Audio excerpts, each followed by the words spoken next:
we are starting with another topic, which is the 3D projection. It is a topic of unit number 3, projection.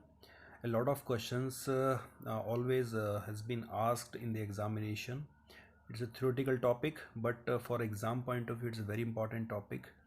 Long question, short questions, किसी भी तरह के questions यहाँ से ज़रूर पूछे जाते हैं बच्चों। तो इस टॉपिक को आपको ज़रूर कर लेना है। थ्योरेटिकल टॉपिक है, आसान है, आप इजीली कर सकते हो, इजीली समझ में भी आ जाएगा और यहाँ से आपको काफ़ी क्वेश्चंस एग्ज़ाम में मिल जाएंगे। ठीक है बच्चों, तो इस टॉपिक को देखते हैं। देखो, ये चार्ट मैंने आपको दिखा रखा है। यही चार्ट में जितने प्रोजेक्शंस दिखा रखे हैं, ठीक है, ये सारे प्रोजेक्शंस हैं, इससे बाहर कुछ नहीं बनेगा। ऑल्दो हमारे पास जो प्रोजेक्शन के जो मेन इंपॉर्टेंट जो टाइप्स होते हैं वो दो ही होते हैं बच्चों। एक होता है पैरेलल प्रोजेक्शन और एक होता है पर्सपेक्टिव प्रोजेक्शन। ठीक है बच्चों, देखो सबसे पहले ये समझ लेते हैं कि प्रोजेक्शन होता क्या है। ठीक है बच्चों, तो प्रोजेक्शन क्या होता है सबसे पहले उसको समझ लेते हैं। तो प्रोजेक्शन को समझने के लिए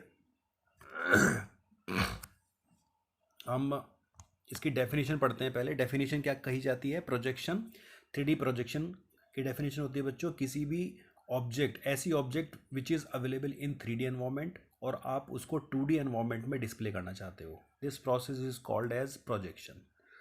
the process of converting an object from 3 dimensional environment to 2 dimensional environment is called projection.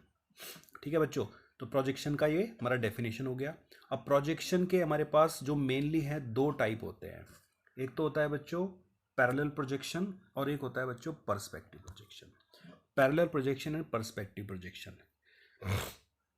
पहले मैं इनकी आपको छोटी सी डेफिनेशन बता देता हूँ, फिर इनको एक एक लाइन में डिटेल में डिस्कस कर लेंगे। पहले हम बात करते हैं पैरेलल प्रोजेक्शन की। तो देखो प्रोजेक्शन एक्चुअली होता क्या है, जैसे मान लीजिए मैं डायग्राम के थ्रू आपको दिखाता हूँ। लेट अस सपोज ये हमारा प्लेन है, ठीक है, this is X, this is Y. Okay बच्चों, यहाँ पर इस प्लेन में हमें कुछ चीज़ जो है डिस्प्ले करनी। मान लीजिए हमारी स्क्रीन है, ये प्लेन है, इस पर हमें कुछ डिस्प्ले करना है। यहाँ से कोई ऑब्जेक्ट है, ये मान लीजिए ऑब्जेक्ट है, ठीक है, ये 3D एनवायरनमेंट में डिस्प्ले हो रहा है ये ऑब्जेक्ट। इस ऑब्जेक्ट को मुझे यहाँ पर डिस्प्ले करना है। ये 2D एनवायरनमेंट है, x Y plane 2D environment है। ये रियल एनवायरनमेंट में है तो ये 3D ऑब्जेक्ट में होगा, 3D स्पेस में होगा ये ऑब्जेक्ट। तो इस ऑब्जेक्ट को मुझे यहाँ पर पेंट करना है, इस ऑब्जेक्ट को मुझे यहाँ पर पेंट करना है बच्चों। ठीक है, तो एक्चुअली प्रोसेस क्या होता है कंप्यूटर ग्राफिक्स में कि ये जो 3D ऑब्जेक्ट है, इस ऑब्जेक्ट के जितने भी कॉर्नर्स होते हैं उन कॉर्नर्स से लाइंस निकलती हैं जो आपके प्लेन की तरफ बढ़ती हैं। जितने भी हमारे ऑब्जेक्ट के ये कॉर्नर्स होंगे या जितने भी पिक्सल्स होंगे, उन पिक्सल से लाइंस निकलेंगी, ये लाइंस रेज निकलेंगी। ये रेज आकर के हमारे 2D प्लेन में जो है कांटेक्ट करेंगे बच्चों। 2D प्लेन में ही ये कांटेक्ट करेंगी। ठीक है, ये हमारा प्लेन है, ठीक है, यहाँ पर ऑब्जेक्ट था, यहाँ से ऑब्जेक्ट से प्लेन से ऐसे करके रेज आ रही हैं।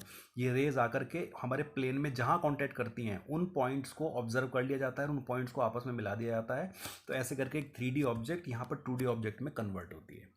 ठीक है, इसी प्रोसेस को बच्चों हम प्रोजेक्शन बोलते हैं। ठीक है बच्चों, अब देखो ये जो लाइंस आ रही हैं, ये जो लाइंस हैं जो बाहर के एनवायरनमेंट से 3D एनवायरनमेंट से 2D एनवायरनमेंट में जो लाइंस जा रही हैं बच्चों, इनको हम बोलते हैं प्रोजेक्टर्स। प्रोजेक्टर्स या फिर प्रोजेक्शन लाइंस, इनको हम प्रोजेक्टर्स बोलते हैं या फिर प्रोजेक्शन लाइंस बोलते हैं। ठीक है बच्चों, प्रोजेक्शन लाइंस, तो प्रोजेक्शन लाइंस बोला जा रहा है। अब देखो इसी से हमारी पैरेलल की और पर्सपेक्टिव की डेफिनेशन बनेगी। तो देखो बच्चों, इसका पैरेलल, इसका नाम ही दे रखा है पैरेलल।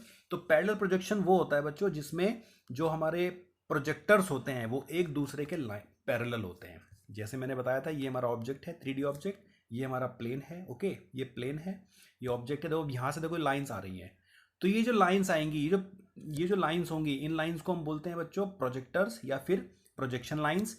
तो if projection lines, if in any environment where projection lines, these projection lines are parallel to each other, ये एक दूसरे के पैरेलल मूव करती हुई जाएंगी और आपके यहाँ पर प्लेन में जाकर के कांटेक्ट करेंगी। तो हम ऐसे टाइप के प्रोजेक्शन को पैरेलल प्रोजेक्शन बोलते हैं बच्चों। ठीक है बच्चों, वही इसके दूसरी कैटेगरी हमारे पास कौन सी है? Perspective projection. पर्सपेक्टिव प्रोजेक्शन में बच्चों ये होता है, जो पर्सपेक्टिव प्रोजेक्शन हमारी आइज में अवेलेबल होता है, जो हम रियल लाइफ में अपनी आइज से देखते हैं उसी को हम पर्सपेक्टिव प्रोजेक्शन कहते हैं। पर्सपेक्टिव प्रोजेक्शन की डेफिनेशन क्या कहती है बच्चे? कि इसमें जो प्रोजेक्शन लाइंस होती हैं, जैसे हमारा ये प्लेन है, ठीक है, ये हमारा प्लेन है, ठीक है, एक्स वाई प्लेन। इस प्लेन में यहाँ से जो है लाइंस चलनी शुरू हुई, ठीक है। मान लो एक ऑब्जेक्ट है, ये इस ऑब्जेक्ट का ये आउटर साइड कॉर्नर है, ये इनर साइड कॉर्नर है। तो जब ये प्रोजेक्शन लाइन की तरफ बढ़ेंगी, ठीक है बच्चों, तो ये बेसिकली ऐसा होता है कि ये इस तरह से करके आपस में एक दूसरे की तरफ कन्वर्ज होती हैं। ये लाइन जो है एक दूसरे के पास कन्वर्ज होती जाती है और एक पॉइंट ऐसा आता है जहां पर जाकर के मिल जाती हैं, ठीक है। जैसे हम रियल लाइफ में भी ऑब्जर्व करते हैं, अगर हम किसी चीज़ को दूर से देखते हैं तो वो चीज़ हमें छोटी दिखाई देती है, किसी चीज़ को हम पास से देखते हैं बच्चों वो चीज़ हमें बड़ी दिखाई देती है। उसका रीज़न यही होता है क्योंकि हमारी आइज़ में पर्सपेक्टिव प्रोजेक्शन होता है। इसमें जो पैरल जो लाइंस होती हैं, प्रोजेक्शन लाइंस होती हैं, ये लाइंस एक दूसरे की तरफ कन्वर्ज होती हैं, ठीक है। तो जब ज़्यादा दूर होंगी तो ये लाइन जो है ज़्यादा दूर जाकर के कन्वर्ज होंगी तो ऑब्जेक्ट आपको छोटा दिखाई देगा, अगर ये पास रहेंगी तो ऑब्जेक्ट ज़्यादा बड़ा दिखाई देगा। तो इसी को हम पर्सपेक्टिव प्रोजेक्शन कहते हैं। तो पर्सपेक्टिव प्रोजेक्शन मीन्स कि जब प्रोजेक्शन लाइंस एक दूसरे के पैरेलल ना हो बल्कि एक दूसरे की तरफ कन्वर्ज होती हुई प्रतीत होती हों और एक पॉइंट पर जाकर मिल जाती हों, तो ऐसे प्रोजेक्शन को हम पर्सपेक्टिव प्रोजेक्शन बोलते हैं। और बच्चों जहाँ पर ये लाइन जाकर के कॉन्टैक्ट करती हैं और लास्ट में जाकर के एक पॉइंट पर मिलती हैं, तो इस पॉइंट को बच्चों क्या बोलते हैं हम? इसको बोलते हैं COP। इसको बोलते हैं बच्चों हम COP, centre of projection, centre of projection. और जो बच्चों सेंटर ऑफ प्रोजेक्शन होता है ये हमारी आई होती है, जो हमारी आई होती है इसी को हम सेंटर प्रोजेक्शन बोलते हैं। जितनी भी लाइंस होती हैं, रेज होती हैं, प्रोजेक्शन लाइंस होती हैं, वो हमारी आई के ऊपर, आंख के ऊपर आकर के कन्वर्ज हो जाती हैं और इसी को हम बोलते हैं सेंटर ऑफ प्रोजेक्शन। यहाँ से रेज निकलेंगे, ऐसे फैलती चली जाएंगी। अगर ऑब्जेक्ट देखो पास होगा तो वो बड़ा दिखाई देगा, ऑब्जेक्ट दूर होगा तो वो छोटा दिखाई देगा, ठीक है बच्चों। तो ऐसा करके हमारा ये सेंटर ऑफ प्रोजेक्शन कंसेप्ट आता है। तो ये हमारा पैरेलल प्रोजेक्शन और पर्सपेक्टिव प्रोजेक्शन, हमारे पास ये दो मेन कैटेगरी होती है, parallel projection and perspective projection. अब इसके आगे जो है इसकी सब कैटेगरीज होती है बच्चों, ठीक है। तो देखो सब कैटेगरीज में क्या क्या है, इन सब की हम एक एक लाइन की डेफिनेशन होती है। एक बार आप इनको रिवाइज कर लोगे तो ईजिली आप इनको कर सकते हो। अब देखो पैरेलल प्रोजेक्शन दो तरह का होता है, एक होता है ऑर्थोग्राफिक प्रोजेक्शन, ठीक है बच्चों, और एक होता है ऑब्लिक प्रोजेक्शन। पैरेलल प्रोजेक्शन के अंदर भी दो होते हैं, एक होता है ऑर्थोग्राफिक प्रोजेक्शन और एक होता है ऑब्लिक प्रोजेक्शन, ठीक है। पहले इनको हम ऑब्जर्व कर लेते हैं, उसके बाद हम सबको डिस्कस कर लेंगे वन बाय वन। फिर उसके बाद आता है बच्चों ये पर्सपेक्टिव प्रोजेक्शन। देख रहे हैं आप, पर्सपेक्टिव प्रोजेक्शन में तीन कैटेगरी होती हैं, इसके तीन टाइप होते हैं। मतलब पर्सपेक्टिव के अंदर उसकी जो मेन थीम क्या है कि जो प्रोजेक्शन लाइंस हैं वो आपस में कन्वर्ज होती हुई दिखाई देती हैं, लेकिन उसके अंदर भी तीन कैटेगरी, एक स्पेसिफिक पॉइंट के बेस पर इसको तीन पार्ट में डिवाइड किया गया है, जिसको हम बोलते हैं 1 point perspective, 2 point perspective and 3 point perspective. बहुत बार एग्जाम में पूछा गया है इसकी definition, what is the concept of perspective, explain all types of perspective projections. ऐसे करके एग्जाम में बहुत बार क्वेश्चन पूछा गया है। पैरेलल के बारे में बहुत क्वेश्चन पूछा जाता है, ये ऑर्थोग्राफिक, ऑब्लिक, ये जो है इनकी डेफिनेशन, शॉर्ट नोट्स ऐसे पूछा जाता है। इसके ऊपर बड़ा क्वेश्चन बन जाता है, what is the concept of projection, explain the all types of projections in detail, ऐसे क्वेश्चन बन जाता है। ये छोटे छोटे डेफिनेशन, शॉर्ट नोट्स, 2-2 मार्क्स के क्वेश्चन यहाँ से बच्चों बहुत पूछे जाते हैं। बहुत आसान है, आप इनको इजीली कर सकते हो। तो पर्सपेक्टिव प्रोजेक्शन की तीन टाइप है, 1 पॉइंट पर्सपेक्टिव, 2 पॉइंट पर्सपेक्टिव और 3 टाइम पर्सपेक्टिव। इनको भी वन बाय वन करके हम डिस्कस कर लेंगे, बहुत आसान है, आप इजीली इनको याद रख सकते हो, ठीक है बच्चों। और देखो पैरेलल प्रोजेक्शन को हम और नीचे बढ़ाते हैं तो और हमारे पास कई कैटेगरीज निकल के आती हैं। तो और देखो ऑर्थोग्राफिक में दो टाइप दे रखे हैं, मल्टी व्यू। ऑर्थोग्राफिक में एक है मल्टी व्यू और एक है एक्सोनोमेट्रिक, ठीक है। तो इनकी सबकी छोटी छोटी सी डेफिनेशन है, एक छोटा छोटा सा कंसेप्ट है, उस कंसेप्ट को बस यूज करके पैरेलल प्रोजेक्शन को एक नया प्रोजेक्शन बोल दिया गया, ठीक है। तो मल्टी व्यू और एक्सोनोमेट्रिक हमारे ये ऑर्थोग्राफिक के टाइप हैं। और यहाँ पर देखो ऑब्लिक प्रोजेक्शन, जनरल भी इसको बोल देते हैं, ऑब्लिक प्रोजेक्शन को जनरल प्रोजेक्शन भी बोल देते हैं।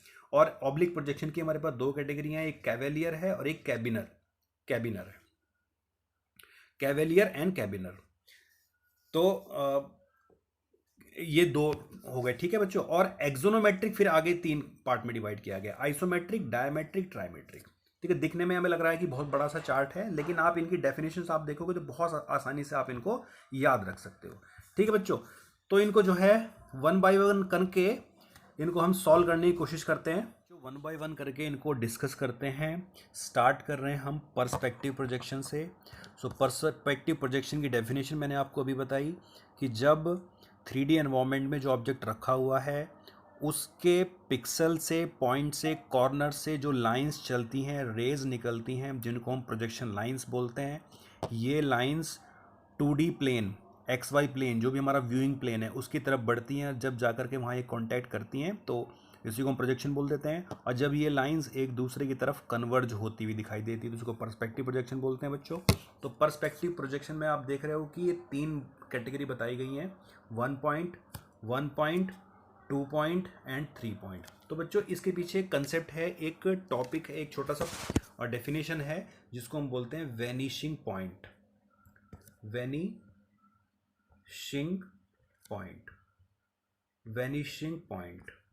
सो वैनिशिंग पॉइंट की डेफिनेशन के बेस पर ही पर्सपेक्टिव की 3 कैटेगरी बनी हुई है। तो वैनिशिंग पॉइंट की डेफिनेशन बच्चों क्या समझ सकते हैं? देखो इसको अगर हम एग्जाम्पल से देखें तो आपको बहुत अच्छे समझ में आ जाएगा। दो पैरेलल लाइन, अगर दो पैरेलल, रियल लाइफ में जो दो पैरेलल लाइन हैं, अगर वो पैरेलल लाइन आपस में आपको मिलती हुई दिखाई दें और ऐसा लगे कि जाकर के एक पॉइंट पर वो मिल रही हैं, तो उसी को बच्चों हम वैनिशिंग पॉइंट बोलते हैं। So it is the point where all lines will appear to meet. जैसे लाइंस बहुत सारी पैरेलल चल रही हैं, ठीक है, और पर्सपेक्टिव प्रॉपर्टी की वजह से वो एक दूसरे की तरफ कन्वर्ज होती हुई दिखाई देती है, जबकि ऐसा होता नहीं है। लेकिन एक पॉइंट ऐसा आता है जहां पर ये पॉइंट, ये लाइंस आपस में कन्वर्ज होकर एक पॉइंट पर मिल जाती हैं बच्चों, उसी को हम क्या बोलते हैं? Vanishing point. इसका परफेक्ट एग्जांपल बच्चों इसको ऐसे देख सकते हो आप, जैसे जो ट्रैक होता है, रेलवे ट्रैक, रेलवे ट्रैक की जो 2 पटरियां हैं, अगर आप उन पर खड़े होकर के दोनों लाइन को ध्यान से देखने की कोशिश करते हैं, कभी करना मत ऐसा, मैं बता रहा हूँ जैसे एग्जांपल के लिए, कि अगर आप उसको देखते हो तो आपको लगेगा कि वो दोनों रेल की पटरियां एक पॉइंट पर जाकर के मिल रही हैं बच्चों, इसी को हम बोलते हैं वैनिशिंग पॉइंट। Vanishing point. तो वैनिशिंग पॉइंट के बेस पर ही हमारी जो है ये पर्सपेक्टिव प्रोजेक्शन की डेफिनेशन बनी है। अगर ऐसा पर्सपेक्टिव प्रोजेक्शन एनवायरनमेंट में बन रहा है जहां पर हमारे एनवायरनमेंट में एक वैनिशिंग पॉइंट बन रहा है, अगर आपके सिस्टम में सिर्फ एक वैनिशिंग पॉइंट है, if there is only one vanishing point in the perspective projection, then it is called one point perspective projection। बहुत आसान है बच्चों। if there are 2 vanishing points available in the environment, then we say it is a 2 point perspective projection। And similarly ये same definition बन जाएगी 3 point perspective projection की। अगर आपके सिस्टम में 3 वैनिशिंग पॉइंट्स बन रहे हैं, ठीक है, आप इस एंगल पर खड़े हैं कि आपके एनवायरनमेंट में 3 वैनिशिंग पॉइंट्स बन रहे हैं, देन वी से it is a 3 point perspective projection. तो बच्चों ये इस तरह से इसकी डेफिनेशन बनती है, बहुत आसान है। ठीक है बच्चों, अगला देखते हैं। अगला क्या है हमारा? Parallel projection. तो बच्चों पैरेलल प्रोजेक्शन की बात करते हैं। देखो पैरेलल प्रोजेक्शन मैंने आपको ये बताया कि ये हमारा एनवायरनमेंट है, प्लेन है, ये हमारा ऑब्जेक्ट है, 3D ऑब्जेक्ट, यहाँ से रेज आ रही हैं और ये रेज आकर के जो है प्लेन पर कांटेक्ट करती हैं। जहाँ पर ये प्लेन पर कांटेक्ट होती है वहाँ पॉइंट्स को मिला करके ऑब्जेक्ट को ड्रॉ कर लिया जाता है। तो ये 2D ऑब्जेक्ट हो गया, इट इज़ 2D ऑब्जेक्ट। और बच्चों ये आपका 3D ऑब्जेक्ट है। तो 3D ऑब्जेक्ट को 2D ऑब्जेक्ट में कन्वर्ट करना, इसी प्रोसेस को हम प्रोजेक्शन बोल रहे हैं। और पैरेलल प्रोजेक्शन में क्या होता है बच्चों कि ये जो प्रोजेक्शन लाइंस होती हैं ये एक दूसरे के पैरेलल होती हैं, इसी को हम पैरेलल प्रोजेक्शन बोलते हैं। अब देखो पैरेलल प्रोजेक्शन की 2 मेन कैटेगरी हैं, एक क्या है? ऑर्थोग्राफिक है बच्चों, और एक है ऑब्लिक। तो दोनों में डिफरेंस क्या है? ऑर्थोग्राफिक और ऑब्लिक में डिफरेंस समझते हैं। देखो बच्चों ऑर्थोग्राफिक क्या होता है? जब आपका जो 2D प्लेन है और ये हमारा ऑब्जेक्ट है, इस ऑब्जेक्ट से जो रेज निकल रही हैं, ये रेज अगर आपके प्लेन पर 90 डिग्री, मान लीजिए आपका प्लेन है, ठीक है, इस प्लेन पर जो है ये 90 डिग्री का एंगल बना रही हैं, 90 डिग्री। ये रेज जो है परपेंडिकुलर हैं किस पर? आपके प्लेन पर। If the projection lines which are coming from the object, 3D object, towards the 2D plane, and they are making a 90 degree angle or they are perpendicular to the 2D plane, then such type of projection is called orthographic projection। तो ये बच्चों कौन सा है? Orthographic. Orthographic बहुत आसान है, बस शर्त यही होगी कि जो ये लाइन से तो पैरेलल होंगे एक दूसरे के, बट ये आपके 2D प्लेन पर 90 डिग्री के एंगल पर कांटेक्ट करेंगे इस तरह से। तो इसको हम बोलते हैं बच्चों ऑर्थोग्राफिक प्रोजेक्शन। वही हम बात करते हैं ऑब्लिक की। तो ऑब्लिक में बच्चों क्या है कि जरूरी नहीं है कि ये जो ऑब्जेक्ट है हमेशा यहाँ पर 90 डिग्री का एंगल बनाए। जैसे मान लीजिए कहीं ऊपर नीचे हो सकता है, तो देखो आप ये पैरेलल लाइंस निकलेंगी, प्लेन की तरफ जाएंगी, लेकिन ये एंगल जो है 90 डिग्री का जरूरी नहीं है कि 90 डिग्री का हो। तो ये एंटी 90 डिग्री एंगल नहीं हो, 90 डिग्री के अलावा कुछ और भी हो ये एंगल, ठीक है, 90 डिग्री के अलावा कुछ और ये एंगल हो, तो हम इसको बोलते हैं बच्चों क्या, ऑब्लिक प्रोजेक्शन। ऑब्लिक प्रोजेक्शन तो बहुत आसान है। If projection lines are perpendicular, if projection lines are perpendicular to the plane, अगर प्लेन पर परपेंडिकुलर है लाइन, मतलब कि 90 डिग्री एंगल पर अवेलेबल है, तो ऑर्थोग्राफिक बोलते हैं। अगर आपकी प्रोजेक्शन लाइंस प्रोजेक्शन प्लेन पर मींस 2D प्लेन पर 90 डिग्री पर अवेलेबल नहीं है, किसी और एंगल पर है, तो उसको हम क्या बोलते हैं बच्चों, ऑब्लिक प्रोजेक्शन बोलते हैं। ठीक है बच्चों, आप देखो इसके नीचे फर्दर कैटेगरीज आते हैं, उन कैटेगरीज को डिस्कस करते हैं बच्चों। ठीक है बच्चों, तो अगला टॉपिक हमारा देखते हैं, ऑर्थोग्राफिक प्रोजेक्शन की सब कैटेगरीज है हमारे पास, multi view and axonometric. Multi view and axonometric, तो अब आगे जाके एक्सोनोमेट्रिक की भी फर्दर 3 कैटेगरीज है बच्चों, isometric, diametric and trimetric.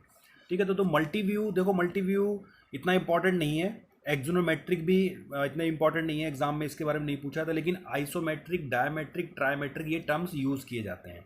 Multi view की हम बात करें तो मल्टी व्यू मीन्स कि ऐसा प्रोजेक्शन जिसमें प्रोजेक्शन लाइंस जो है एक दूसरे के पैरेलल हो, प्लस 2D प्लेन पर परपेंडिकुलर हो, और बहुत सारे व्यू उसके बनाए जा सकते हो, अलग अलग व्यू उसके बनाए जा सकते हो, n नंबर ऑफ व्यूज उसके जनरेट किए जा सकते हो, तो इसी को बच्चों बोलते हैं मल्टी व्यू। वही एक्सोनोमेट्रिक, एक्सोनोमेट्रिक भी आपका ऑर्थोग्राफिक प्रोजेक्शन का ही एक टाइप है, तो इसकी कंडीशन भी वही है कि आपकी जो 3D एनवायरमेंट से प्रोजेक्शन लाइंस पैरेलल एक दूसरे के आ रही हैं towards the 2D plane, but 90 degree angle पर अवेलेबल होनी चाहिए, but fix number of angles पर ये काम करती हैं, मतलब n number of views generate नहीं किए जा सकते, कुछ फिक्स व्यूज जनरेट किए जा सकते हैं, इसी को बोलते हैं बच्चों एक्सोनोमेट्रिक। तो ये फिक्स व्यूज कैसे बनते हैं, ये बनते हैं आइसोमेट्रिक, डायमेट्रिक एंड ट्रायमेट्रिक के बेस पर। तो आइसोमेट्रिक, डायमेट्रिक और ट्रायमेट्रिक की हम जब बात करें बच्चों, तो इनकी एक डेफिनेशन बनती है। जब हम आइसोमेट्रिक की बात करते हैं तो इसकी डेफिनेशन क्या कहती है कि जब जो है जितने भी प्रोजेक्टर्स हैं, जितने भी आपकी लाइंस हैं, जो आपकी प्रोजेक्शन लाइंस हैं, वो इक्वल एंगल्स बनाती हैं एक दूसरे के साथ। ठीक है, जैसे मान लीजिए टुवर्ड्स दी 2D प्लेन ये लाइन चल रही हैं और किसी एक पर्टिकुलर पॉइंट पर ये अवेलेबल होंगी डिस्प्ले करने के लिए किसी ऑब्जेक्ट को, तो when all the projectors make equal angles with the origin, then this type of projection is called isometric projection. 3 angle हमारे पास बनेंगे, 3 एक्सेस बनेंगे, X axis, Y axis, Z axis. तो जेड एक्सेस, एक्स एक्सेस और Y axis तीनों से जो हमारी वो लाइंस होंगी, जो हमारी प्रोजेक्टर्स हैं, जो हमारी प्रोजेक्शन लाइंस हैं, ठीक है बच्चों, वो प्रोजेक्शन लाइंस तीनों से इक्वल एंगल बनाएंगे। ठीक है, इसको हम ऐसे समझ सकते हैं, जैसे मान लीजिए हम 2D एनवायरमेंट है, जब हम 3D एनवायरमेंट से 2D एनवायरमेंट में लेके आएंगे, तो जब हमारी ये 3D एनवायरमेंट है, एक्स, वाई और जेड, बच्चों 3D एनवायरमेंट से जब हमारी प्रोजेक्शन लाइन चलेंगी, जैसे मान लीजिए लाइन चली है, तो ये लाइन एक्स एक्सिस से, जेड एक्सिस से और वाई एक्सिस से, तीनों एक्सिस से इक्वल एंगल पर अवेलेबल होगी, इक्वल एंगल पर अवेलेबल होगी। जैसे मान लीजिए इसके बीच से निकल रही हो, ओके, इसके बीच में से हमारी तरफ आ रही हो, तो ये तीनों जो हमारे प्रिंसिपल एक्सिस होंगे उनसे इक्वल एंगल बनाएंगी। तो इसी को बच्चों हम क्या बोलते हैं, आइसोमेट्रिक बोलते हैं। Isometric when all projectors make equal angles with the axes, then इसको हम बोलते हैं आइसोमेट्रिक। अब बच्चों इसकी डेफिनेशन आप बना सकते हो डायमेट्रिक की बहुत आसान से, जब दो प्रोजेक्टर्स जो हैं वो 2 प्रोजेक्टर्स हैव इक्वल एंगल, जब 3 में से 2 प्रोजेक्टर्स जो है वो इक्वल एंगल पर अवेलेबल होते हैं और एक किसी डिफरेंट एंगल पर अवेलेबल होता है, तो उसको बच्चों डायमेट्रिक बोलते हैं। इसका नाम भी बता रहा है, डाई मीन्स 2, और फिर आता है बच्चों ट्राई मीन्स की 3 एंगल बनेंगे। आइसोमेट्रिक मीन्स की 1 एंगल बनेगा तीनों के लिए, डायमेट्रिक मीन्स 2 एंगल बनेंगे, 1 एंगल तो 2 एक्सिस के लिए बनेगा और तीसरे एक्सिस के लिए अलग एंगल बनेगा, और ट्राईमेट्रिक मीन्स 3 एंगल बनेंगे, तीनों एक्सिस के लिए अलग अलग एंगल बनेंगे। तो जब तीनों एक्सिस पर, तीनों प्रोजेक्टर्स के एक्सिस पर एंगल जो इक्वल होगा तो आइसोमेट्रिक बोलेंगे बच्चों, जब 2 पर सेम होगा और 1 पर अलग होगा तो डायमेट्रिक बोलेंगे, और जब तीनों एक्सिस पर अलग होगा, तीनों प्रोजेक्टर्स के लिए एंगल अलग होगा, तो उसको बच्चों क्या बोलते हैं, ट्राईमेट्रिक बोलते हैं। ट्राईमेट्रिक एक्सेस उसको बोलते हैं। ठीक है बच्चों, तो इसके नोट्स जो है मैं आपको दे दूंगा, आप उनको पढ़ सकते हो, देख सकते हो, हालांकि आसान है, 1-2 बार आप सुनोगे देखोगे तो इजीली आप इसको कर सकते हो। ठीक है बच्चों, इसके बाद ठीक है बच्चों, तो ये आपका है ऑब्लिक प्रोजेक्शन। ठीक है, ऑब्लिक क्या है, ये आपका पैरेलल का एक टाइप है। ठीक है, पैरेलल के दो टाइप थे, ऑर्थोग्राफिक एंड ऑब्लिक। अब ऑब्लिक की फर्दर जो है दो कैटेगरीज हैं। ऑब्लिक को हम जनरल प्रोजेक्शन भी बोलते हैं। तो इसी की दो कैटेगरी हैं, एक कैवेलियर और ये कैबिनेट है बच्चों। Cabinet, cavalier and cabinet projection. तो देखो कैवेलियर और कैबिनेट प्रोजेक्शन में क्या फ़र्क होता है कि कैवेलियर प्रोजेक्शन में जो हमारा 3D एनवायरनमेंट से ऑब्जेक्ट की जो शेप आ रही है विद नो चेंज वो हमारे एनवायरनमेंट में डिस्प्ले होती है। कैवेलियर में जो हमारी ऑब्जेक्ट है वो विद नो चेंज, ठीक है, नो चेंज मीन्स कि ये हमारा प्लेन है, ये हमारा ऑब्जेक्ट है, तो ये ऑब्जेक्ट जो है एज इट इज़ यहाँ पर 2D एनवायरनमेंट में डिस्प्ले कर दिया जाएगा। 3D से आएगा 2D एनवायरनमेंट में डिस्प्ले कर दिया जाएगा, और ये लाइन जो है ऐसे करके डिस्प्ले आएंगी और आपके 2D एनवायरनमेंट में डिस्प्ले कर देंगी। वही बच्चों इसमें क्या है, कैवेलियर में क्या होता है कि ऑब्जेक्ट का जो साइज़ है वो हाफ हो जाता है। हाफ, मान लीजिए आपका ऑब्जेक्ट है तो यहाँ पर ही इतना ऑब्जेक्ट डिस्प्ले होगा, यहाँ से लाइंस इसी तरह से निकल के आएंगी, पैरेलल होंगी, और वो आपके ऑब्जेक्ट को इतना हाफ करके डिस्प्ले करेंगी। तो कैवेलियर में जो है आपका object as it is display होता है। कैबिनेट में ये ऑब्जेक्ट जो है हाफ साइज तक रिड्यूस हो जाता है और हाफ साइज तक ऑब्जेक्ट आपका डिस्प्ले होता है। ठीक है बच्चों, आई होप ये टॉपिक आपको ठीक समझ में आ गया होगा। आप एक दो बार इसको देखोगे, नोट्स में आपको दे दूंगा, आप इनको पढ़ोगे तो इजीली आप इस टॉपिक को कर सकते हो। इस टॉपिक से आपको 100% एग्जाम में क्वेश्चन मिलेंगे, 110% यहाँ से बच्चों एग्जाम में क्वेश्चन आपको ज़रूर मिलेंगे। ठीक है बच्चों, तो अब आगे इसके बाद हम शुरू करेंगे हमारा 4th और 5th यूनिट। बच्चों 4th और 5th यूनिट एक ही है, पहले ये यूनिट एक ही हुआ करता था, अब नए सिलेबस में इसको अलग अलग कर दिया गया है। ज़्यादा बड़ा यूनिट नहीं है, 4th और 5th जो है दो टॉपिक के ऊपर बेस्ड हैं। 4th यूनिट में हम डिस्कस करेंगे बच्चों हिडन सरफेस मेथड्स, जिनको हम बोलते हैं बैक फेस रिमूवल एल्गोरिथम्स, कि हमारे ऑब्जेक्ट के जो पीछे वाला पोर्शन होता है उसको आइडेंटिफाई करके हमें उसके ऊपर काम करना होता है। और बच्चों एक टॉपिक आपका बचेगा उसमें कर्व्स का, कर्व जनरेशन। कर्व जो हमने जैसे सर्किल जनरेट किया था, ठीक है, ऐसे हम कर्व जनरेट करते हैं, बट यहाँ पर हम कर्व जनरेट करेंगे मैथमेटिकल तरीके से, मैथमेटिकल फार्मूला यूज़ करेंगे और उसकी हेल्प से हम उसको जनरेट करेंगे। और एक टॉपिक आपका होगा बच्चों इल्यूमिनेशन मॉडल। तो 3 टॉपिक हैं आपके मेनली। तो एक तो बैक फेस रिमूवल एल्गोरिथम्स, इसमें 2-3 टॉपिक आएंगे, और बच्चों एक आएगा हमारे पास कर्व्स जनरेशन मैथमेटिकल तरीके से, उसमें 2 टॉपिक हैं, और बच्चों एक है आपका इल्यूमिनेशन मॉडल्स। तो मेनली आपके 3 टॉपिक बचे हैं, तो उसको मैं जो है जल्दी से आपको होपफुली कि मैं आपको जो है ये 24 तारीख से पहले ज़्यादा से ज़्यादा वीडियो बना के सोच रहा हूँ कि सारे जितने टॉपिक्स हैं मेनली ओवरव्यू एटलीस्ट मैं इनका सबका दे दूंगा, ताकि आप इनको पढ़ सकते हो। ठीक है बच्चों, तो अभी के लिए चलते हैं। Thank you so much, bye bye.